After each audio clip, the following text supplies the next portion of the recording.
The first laugh came from Clayton Boone, boots up on the tavern rail, whiskey in hand, pointing toward the ridge with his elbow cocked.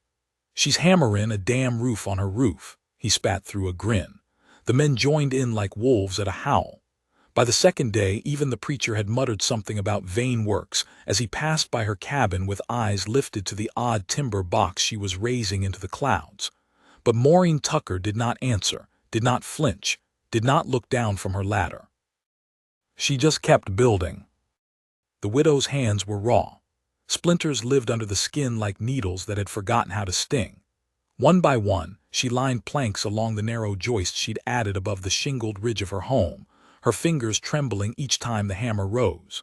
She was barely 42, but grief had carved 10 extra winters into her face, and cold had made her lungs thin and soft. Yet she worked like time was hunting her, like snow was halfway down the mountain already. Below her the cabin squatted like a quiet animal nestled between boulders and scrub pine, a tight square of logs sealed with clay and ash. The upper addition, her strange shed, wasn't wide, just 6 feet by 9, but it was high, higher than anything else on that slope, and that alone made it foolish by settler standards. Wind would gut it, snow would crush it, but she kept pounding nails. Inside that little thing, that crow's nest, as the boy from the Peterson family had called it, was where she stored the thing that kept her and her children alive. Wood. Dry-barked, split, crackling wood. And the storm was coming. Maureen Tucker had arrived in Dry Creek under a sky full of ravens and rumors. Just a year passed, pulling a wagon driven by a mule so stubborn it refused to die even when her husband did. She buried John Tucker 2 weeks after they arrived. Fever or poison, nobody knew for sure. Just that the land had not been kind, and he'd been weaker than his voice made people believe. She built the cabin alone, raising the ridgepole with the help of a traveling preacher and a wandering drunk. The rest she did with her own hands. By the time snow fell the first winter, she'd already learned how quick firewood soaked through. The logs she stacked beside the cabin wall had vanished into mush within days. The lean, she built off the west side, was blown apart in a windstorm, and the tarp-covered pile, tucked into the gully behind the cabin, had been half frozen solid by late November. The smoke from her chimney grew thinner with each week, and when her little boy Eli started coughing, she burned the kitchen table for heat. She nearly lost him, and that, she vowed, would never happen again. The second spring she cleared brush from the rock ridge above her cabin and built a little set of steps into the log ends of her house wall, pounding nails through old boots to make footholds. The neighbors laughed. Her boys heard the jokes down at the schoolhouse. "Y'all sleep up there now. Your mama buildin' a watchtower. She think the Comanches comin' back." The jokes never stopped. But the hammer never did either. By early summer the framework was visible from the valley below, a box atop a box, a square crown of strange intentions. No one knew what she was doing, no one helped her ask. But those who lived nearest her, especially old Mrs. Mayfield, who'd seen 4 winters freeze her root cellar shut, noticed one thing: Maureen's firewood stayed dry. Even after a storm. Eli coughed again that night, long and low in his little bed beneath the loft window. Maureen was already stirring, her eyes open in the dark. Her ears could track his breath even in sleep. He was stronger now, but the memory of last year's sickness stuck like ash in her throat. She rose without lighting a lamp and crept barefoot to the hearth. The cabin was tight but not warm, not yet, just enough to keep frost from finding their lashes. She opened the iron stove door and blinked at the coals, still faintly glowing, still dry. She stepped to the ladder, climbed 3 rungs, and reached into the square opening in the ceiling, a narrow hatch she'd built with a thick curtain to block wind. Her fingers found bark, split and sharp, not a lick of moisture. She pulled down 3 short logs and closed the hatch behind her. Within minutes the fire began to breathe again. It hissed, then crackled, then roared, and when the heat kissed Eli's cheeks, his cough fell quiet. She sat beside the stove and watched him in the dark. His face turned toward her as he slept, and for a moment she could almost believe John was watching from somewhere too. Her grip tightened around her knees. She had to be ready. The storm didn't come as thunder or snow. It came with a smell, like stone and ice and something sour behind it. The dogs down in the lower valley howled. The wind shifted. The sky dimmed in the middle of the day, and the birds fled south as though a whip cracked behind them. By nightfall, the sky was already gray, and ice coated the door latches on every cabin from Dry Creek to Broken Elm. The Peterson family lost 3 chickens in one night. The Mayfield's pump handle froze solid, but Maureen's cabin stayed warm. Because her wood was dry. Every other settler's firewood, neatly stacked in open lean-tos or piled beneath half-rotted tarps, turned to slush within 2 nights. The storm dumped sleet and hail so thick the ground didn't thaw for days. People used hay to keep their doors shut against the wind. Some slept in barns with animals just to share heat. But Maureen's fire never flickered. On the 3rd morning, Clayton Boone himself trudged up the hill. His coat stiff, boots soaked, beard thick with ice. He knocked with a fist like a hammer. Maureen opened the door slowly. Behind her, the fire glowed orange. He didn't speak for a long moment, just looked at her, at the steady warmth, the smell of dry smoke, the faint smile on her son's face in the corner. "You got any wood to spare?" he finally asked. She didn't speak, not yet. She just looked at the top of her cabin through the open door. And said, "How much you need." That week she shared her wood with 6 families. Not out of charity, not entirely. She'd made arrangements. They brought jerky, grain, even medicine. And when it ran low, they brought her planks to split, doors to repurpose, even parts of their own sheds to chop. Every piece of wood she brought down from her crow's nest came dry and clean. Eli stood by the fire one night, turning in slow circles with his arms out. "It don't smell moldy no more, Mama." She smiled. "It don't." But not everyone took kindly to her cleverness. By the 7th day of storm, a man named Virgil Stroud came to her door. He wasn't a neighbor, not exactly. He lived 2 ridges west, a loner, kept mostly to himself. But he was loud when he wanted to be, and meaner than most had the stomach for. He knocked once, then again harder. When she opened the door, he didn't ask. "I know you got wood, Maureen." She didn't answer. "I seen Boone and the rest going up and down that ladder like ants on sugar, and I ain't dumb." She gripped the door frame with one hand and raised her chin. "Then you also know I earned it." Virgil's eyes were red, from cold or something stronger. He stepped forward, but she didn't flinch.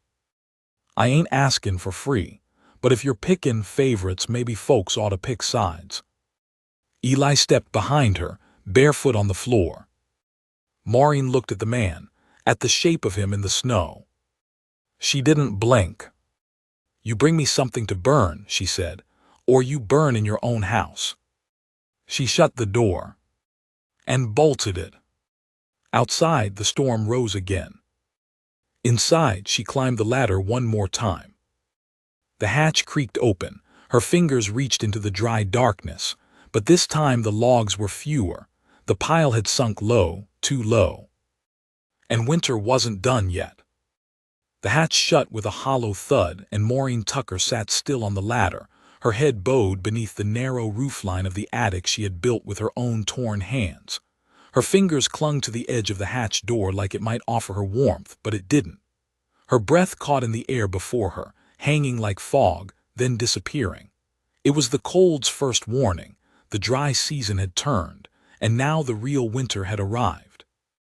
Below her, the fire was still strong, casting a flickering glow across the clay-sealed walls and the rough floorboards. But the crow's nest was nearly empty. 2 days ago, the woodpile had reached her elbow. Now it barely touched her wrist. She climbed down in silence, not even pausing to glance at Eli, who lay swaddled on the cot with a quilt tucked up to his ears. He didn't stir. His breath was steady, but the night was not. The wind had turned. It no longer came in gusts. It came in groans, long, deep, belly-borne sounds that pressed against the seams of the cabin, as if some great hand were leaning in from the dark, testing the strength of what she had built. Somewhere outside, a tree cracked like a gunshot. Snow rained off the cabin roof in sheets. She moved to the stove and dropped the last thick log in. It hissed like it knew it had been spared until the end. And now she had to decide. Let the fire die slowly, or leave Eli sleeping and go out for more. She tied her boots. The climb to the ridge was cruel. The steps she'd made out of nailed boots and rough notches were covered in sleet, each one a gamble. She carried a lantern, its glow barely enough to catch the frost-laced edges of her own breath. The wind punched at her coat, slipped beneath her scarf, pulled at the buttons like greedy fingers. When she reached the top, she braced herself against the roof and ducked into the crow's nest. The door groaned as it opened. She had sealed it with 2 latches, one inside and one outside, so that no sudden gust could rip it away. It had worked. The interior was dry. Dry but almost bare. 3 logs, 2 kindling bundles, 1 half-rotted board from an old wagon. Her breath trembled in the air. That was it. She sat for a moment, pressing her hands to her chest.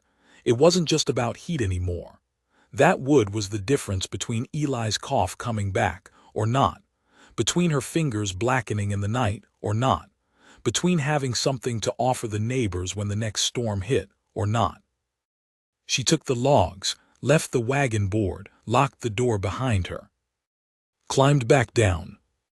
She made it to the cabin just as the sky cracked wide. The blizzard arrived like it had been waiting for her to return. The wind no longer screamed. It howled, shrieked. The walls of the cabin groaned as snow struck in violent bursts. The door rattled against its hinges, and a fine mist of frost crept in through the gap at the sill.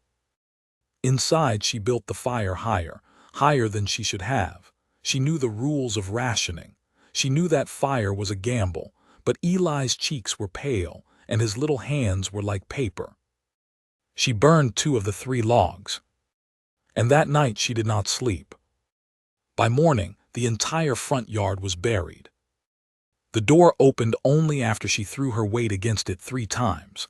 The sky was the color of bone, thick with snow still falling in sheets. She could see the outline of the ridge above her cabin, but barely. The boots she had nailed into the wall were now white mounds. The ladder up to her crow's nest was invisible. But she didn't need to go up there anymore. There was nothing left. She turned and walked back inside, and nearly stepped on a man's footprints in her snow-packed doorway. They weren't hers, and they were Eli's. She looked up sharply, eyes scanning the white. Nothing moved, no one waited. But someone had come, and whoever it was had come during the night. She didn't hear the second knock, she felt it. A slow, deliberate rattle against the far wall, not the door. It came from the back of the house, the shed wall, the one where she stacked tools behind the stove. She crossed the room in silence, heart tight in her throat. Through the window, nothing but wind-blown white. She waited. And the knock came again. This time softer, a hand. She reached for the rifle over the mantel, opened the door, and saw a girl. She couldn't have been more than 12, thin, coated in frost, her fingers red to the knuckles, her boots mismatched, and behind her 3 smaller children, one bundled in a feed sack, all of them shivering. "Ma'am," the girl said, her teeth barely able to form the word. "Mama,'s gone. Papa too. House fell in, ain't got nowhere." Maureen didn't speak. She opened the door wider and let them in. By noon, her tiny cabin held 5 children. Eli barely spoke. He sat with wide eyes and held out his quilt to the smallest boy. The girl, who called herself Claire, rubbed her siblings' hands beside the stove and whispered songs between sobs. Maureen moved quickly, feeding them the last of the salted biscuits, boiling water for tea, setting out socks to dry near the fire. She never asked where their parents were buried. She didn't need to. The snow was too thick for graves. That night the last log burned. The wind had not stopped. The ridge was gone beneath a blanket of white. The path to town was invisible. The other families, Boone, the Mayfields, the Petersons, had gone silent. Everyone was trapped. The children slept in a bundle on the floor, their breath slow and even. Maureen wrapped a shawl over Eli and crossed to the stove. Her hands trembled, not from cold, but from the ache of the choice she was about to make. She reached for the floorboards. They came up easy.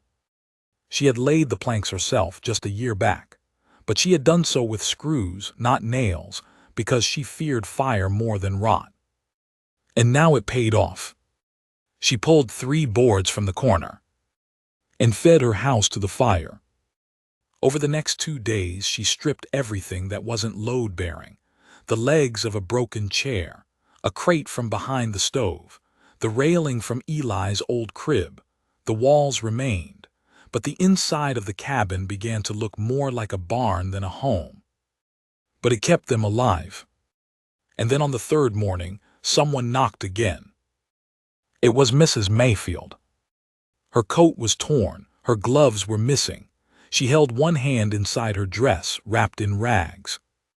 Behind her, her husband limped on a crutch, frostbitten to the knee. "Your boy came by last month," she said, blinking fast. "Said you was building a shed on your roof." We laughed.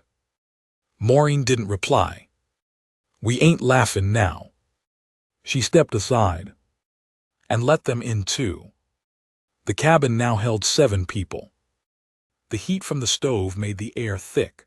The smell of wet wool, burned biscuits, and damp wood clung to every log. Children coughed. Men winced. The fire barely kept up. And Maureen, who had once thought herself alone in the world, now found herself at the center of something she had never expected. Hope. But hope don't burn. And the shed on her roof was still empty. Unless... Her eyes turned to the stove, then to the wall behind it. And she remembered the wagon board she had left behind. The one log she hadn't taken. Still up there. Still dry. That night, when the wind dipped low enough to make the cabin moan, she took her coat, tied a rope to the ceiling beam, and climbed the frozen ladder one last time. The wind screamed. Her boot slipped once, then twice. But she reached the top. The latch was iced shut. She dug at it with a nail, breath gone ragged. Finally it gave. The door opened, and the last dry board in Dry Creek lay waiting. She dragged it down and fed the fire. For 2 nights after Maureen dragged down the last dry board from her rooftop shed, the fire did not flicker once. It roared. It held. It wrapped the bodies in that tiny log cabin in a kind of protection that blankets and prayer could never provide. It dried their boots. It dried their hope. It dried the fear that had begun to soak into every wall. The children stopped coughing. Mrs. Mayfield's hand stopped shaking. Midway down, his rope frayed. The children below screamed. He hit the ground hard, shoulder first, but managed to sit up. "It's just a shoulder," he grunted. "We ain't dead yet." Maureen handed him a stick to bite. And they climbed the other side. The journey from Devil's Hollow to Dry Creek Township was 6 miles. They made it in 9. 9 miles of dragging, lifting, carrying, sweating through frost and bleeding through broken boots. Mrs. Mayfield collapsed once. So did one of the Peterson children. Boone nearly passed out from the pain in his shoulder. But by dusk, the wooden sign came into view through the trees. Dry Creek, 1 mile. The town looked like salvation. Smoke poured from chimneys. The frost on the windows glowed with firelight. Lanterns danced behind curtains. They walked straight into the first store they saw. And when they told the clerk what had happened, how Maureen's shed had kept them all alive, how the firewood had run out, how they'd burned their own cabin to survive. The man dropped the ladle he was holding. By nightfall, the town had taken them in. Every family, every child. And by morning, 3 wagons loaded with coal, beans, blankets, and firewood were heading back toward Maureen's cabin. Because they knew there were others still trapped. And they knew who had saved the rest. A week later, after the last snow had finally begun to melt, and the smoke from their rescue fires rose like beacons across the valley, a man from the town council came up the ridge to Maureen's ruined cabin. She stood outside, her boots in the mud, her eyes on the pile of ash that had once been her table. He nodded to her. "We heard you built a shed on your roof." She nodded back. "I did." He looked up at the frame, still standing, empty but proud.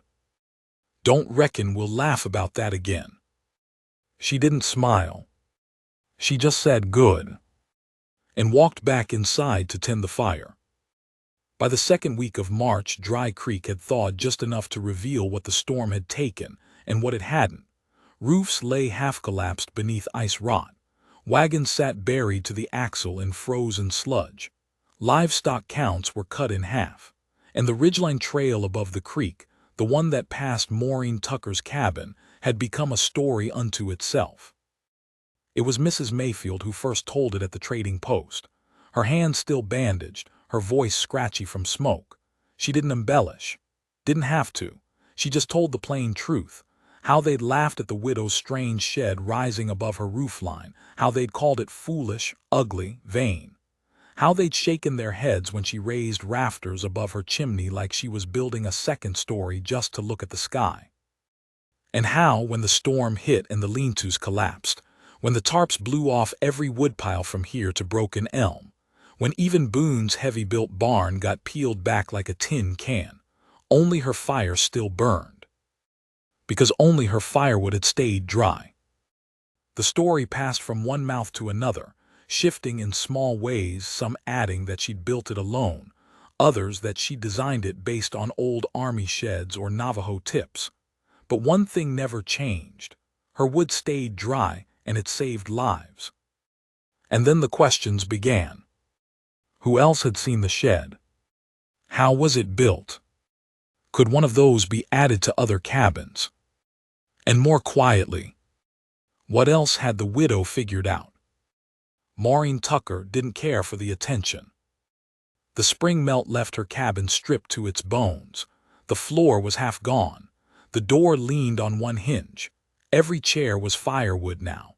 The only thing left unburned was the roof shed, a naked little frame of planks, dry but empty, casting a strange shadow over the ruin below. But it had held, and that she knew mattered. She spent the first days of thaw rebuilding the basics: a door, a bench, a makeshift stoveplate from scrap she traded for in town. She tore up the ruined rear wall and spliced it with greenwood from the hill. Eli helped where he could, though his legs were still weak and his cough not yet fully gone. They worked slowly, quietly, without visitors. Until the preacher came. He arrived in a borrowed wagon, wrapped in a wool coat nearly down to his ankles, a parcel tucked under his arm and frost in his beard. She saw him coming from the shed ladder and climbed down before he reached the clearing. "Miss Tucker," he said. "Preacher." He took off his hat, held it to his chest. "Town S asked me to pass along some thanks and something else." She wiped her hands on her apron, said nothing. "We voted," he said. "They're building a winter storehouse next month, behind the chapel. Cold weather stock, kindling, beans, blankets. Someone needs to oversee it." She raised an eyebrow. He smiled faintly. "We'd like it to be you." She stared at him, then at the parcel. He held it out. She didn't take it. "Don't need charity." "It's not charity, it's compensation." "For what?" "For keeping half the valley alive." Still she didn't move. He set the parcel on a stump and tipped his hat again. You think on it." Then he turned, climbed into the wagon, and left without another word. She didn't open the parcel until nightfall. Inside was a journal blank, except for the first page. Written in neat script. Winter Lessons, Maureen Tucker. She didn't write in it that night or the next. But on the third day, when Eli's cough returned faintly and she found herself staring up at the shed again, she cracked it open and began. "Fire burns faster when fear is in the room, but fear don't make heat, wood does." That was the first line. She didn't stop writing for an hour. By the time the first scouts from Crow Spring reached the valley, early April, sleet still clinging to their coats, word had already spread to 3 other townships. The woman with the roof shed, the one who built her firewood above the storm line, the widow who burned her own floors to keep children alive. And that, Maureen knew, was worse. People underestimated quiet cold. They thought the absence of screaming skies meant mercy. But this kind of winter didn't knock on the door, it seeped through it. Still, Dry Creek was ready. Mostly because they'd stopped laughing. By the second week of December, 13 new roof sheds dotted the upper ridges. Some were angled wrong, a few were clearly built too narrow, and 2 had already shown signs of sagging under early snowfall. But they were there. Some were made from repurposed chicken coops. One man had stacked his firewood vertically, thinking it'd dry faster with the heat from the clouds. But most had followed the example Maureen had set: tight framing, slope vents, wax-sealed hatches, small enough to warm up from the house below, strong enough to shed a foot of snow without strain. And they were working.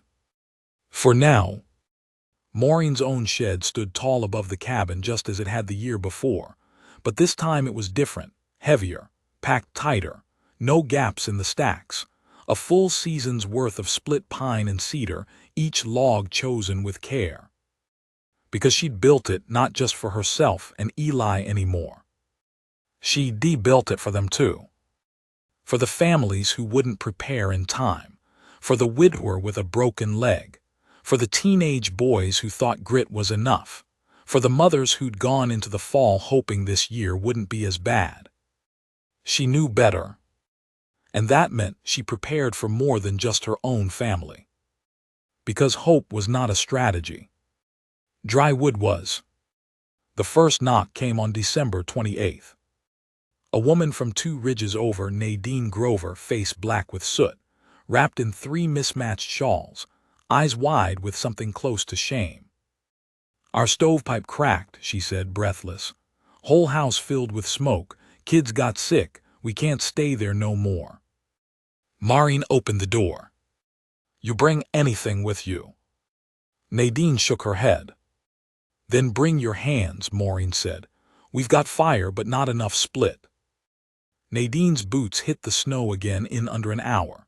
She chopped with fingers that barely bent, stayed until dusk, slept on a pile of rags near the fire, her children curled against the back wall where Maureen had hung quilts from salvaged curtain rods. She left 2 days later, better fed, better wrapped, stronger. She came back with 4 logs from a fallen fence, a jar of beans, and 3 bundles of pitchwood. "Payment," she said. Maureen didn't argue. Then came Silas, the old trapper who'd once traded a sack of wet kindling for a warm corner. He brought furs this time, fresh, stitched into a thick mat for the floor. Figured if your boy's sleeping on the planks again, he might as well sleep warm. She nodded. "He is." "You burning your floorboards again?" he asked. "No." "Good." He looked up at the roof line. "Still dry." "Dry as dust," she said. He grinned or maybe winced, hard to tell with Silas. But he left smiling. As January deepened, so did the snow. The trees no longer looked like trees, just white columns, stumps. The sound of axes echoed like drumbeats across the valley. And then came the Petersons. Again. This time with news no one wanted. The Mayfields were missing. They'd gone out on foot just for water, the Peterson girl said, 2 days ago. The pump down by Mule Hollow was still running, and the well near their barn had gone sour. They'd gone together, husband and wife. Neither had returned. By morning, Maureen had packed a sled, wrapped Eli in 2 coats, and kissed his forehead.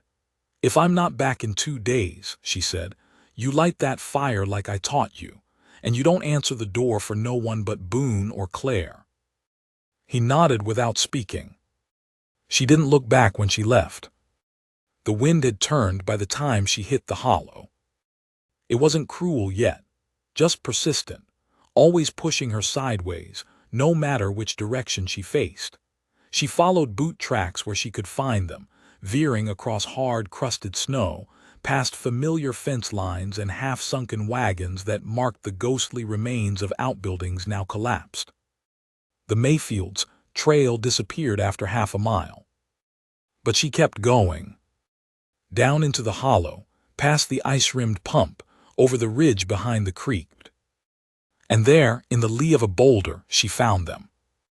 They were alive. Barely. Mr. Mayfield's leg had broken. A fall, likely. The snow packed beneath them was red where blood had frozen into the dirt. Mrs. Mayfield had wrapped him in a shawl and lay across his chest to keep him warm. Neither of them had strength to cry out anymore.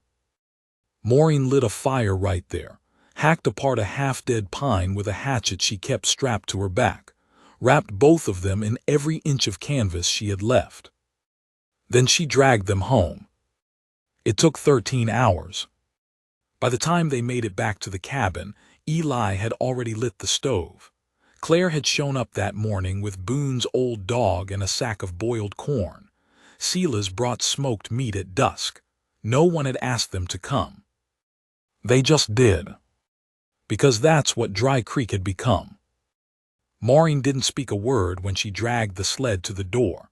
Claire helped her lift the Mayfields inside. Eli shoved the bench aside to make room near the stove. Sila's hung another curtain for warmth. And Maureen climbed the ladder. To the shed. 3 logs. 2 more bundles of kindling. And a beam she'd held back for emergencies. This counted. That night the fire burned high again. Not like desperation. Not like last time. Like rhythm. Like ritual. The way a fire should burn when it knows it has more coming. The kind of fire that doesn't fear tomorrow. Just warms tonight. They stayed 2 more weeks. When the Mayfields could walk again, they left in the company of Boone and the Peterson girl. The ridge thawed enough to see dirt beneath snow. The pump began to run clean again. The chapel bell rang on a clear morning in February, the first time in months. And when Maureen stepped outside her cabin that morning to check the sky, she saw something she hadn't expected. A new shed. On a cabin across the creek. Someone else had built one. No one had asked her permission. No one had come for advice. No one had measured hers for reference. They had just built it. And they'd built it right. Sealed, vented, sloped, elevated. The kind of shed that would keep firewood dry, even if the sky broke open again. And she smiled. Because that was the whole point. By spring, the town council had issued a formal recommendation. All homes shall construct roofline storage for winter heating stock. Failure to do so will void shared resource privileges in emergency events. They didn't call it a law. Didn't need to. Everyone knew who it came from. And no one laughed. Not anymore. Eli turned 12 that summer. Maureen gave him his own hatchet. He asked if it was for hunting. She shook her head. No, it's for building. Building what? Whatever the next winter asks for. She kept the journal. She kept the shed. She kept the habit of stacking her firewood in dry rows above her head. And as years passed, No matter how many cabins followed suit, no matter how many new folks built their homes with Tucker tops already in the plan, they never stopped pointing at hers when folks asked where the idea came from. Not because it was the biggest or the newest, but because it had stayed standing the longest. And because the first time she climbed that ladder and stacked her logs above the roofline, she did it without applause, without help, and under the sound of laughter. The kind of laughter that only comes from people who think they'll never need what they don't understand. But she understood. And when the cold came, they understood too. And by then, it was her door they knocked on. Not the other way around.